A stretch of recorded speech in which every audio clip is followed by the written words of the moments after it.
Get him turned, Ava.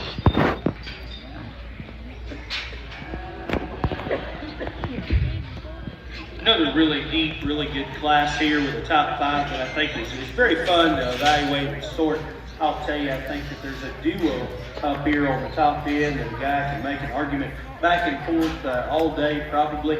Young man in the blue shoes there with the weather's got one that probably suits me just a nickel better. Out the back side of his hip and pelvic structure goes a little wider to his pin set, probably spans and cracks open just a little bigger and wider and squarer right behind his neck and over to his rack in the beginning of his loin. I think that one's still really cool looking.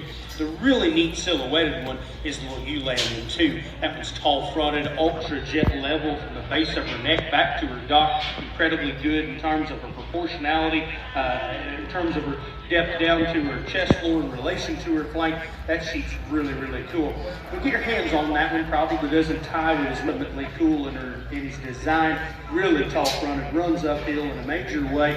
Of that initial trio, that's the sheep that's the most closed in, just narrower, skeletally greener in terms of where we've got him today. That's okay. A lot of those natties just have a longer growth curve to them. The thing we need to change about that sheep today really is that he's a little greener, doesn't match in terms of just the amount of mass that he's got at the rear 1/3 of his skeleton. Young lady brings us a wether here in 4, really big in terms of his top, spans pretty wide, and probably as we move in his loinage is probably the fullest and deepest there today. He also gets a little deeper into his middle, and in relation to being a little smaller armed, frailer type of a sheep, we've got him maybe just a little full, hurts his balance of proportionality from the side. Young man here rounds out our top 5 with that ewe lamb, real smooth body, cool looking, ties and blends all those pieces together exceptionally well. Get your hands on this one, she's a little less descriptive in terms of the muscularity that meets your hand down her top and over the top side of her hip. Let's congratulate those kids. That's a really good top 5 and a really deep class all the way through.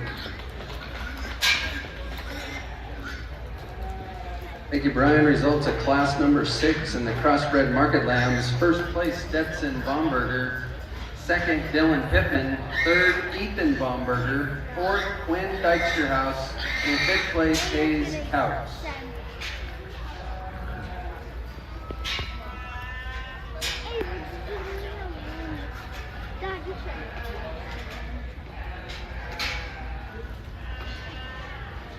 Over on the hog side, class 10, you kids can start making your way to the holding pens. We need Tierra Rigby, Spencer Broughton, Mason Stanley, Aubrey Kraft, Heidi Hutchison, Parker Hewley, Hayes Couts, Kellen Perka-Ravitch, Spencer Broughton, Addison Claridge, and Cooper Jervis.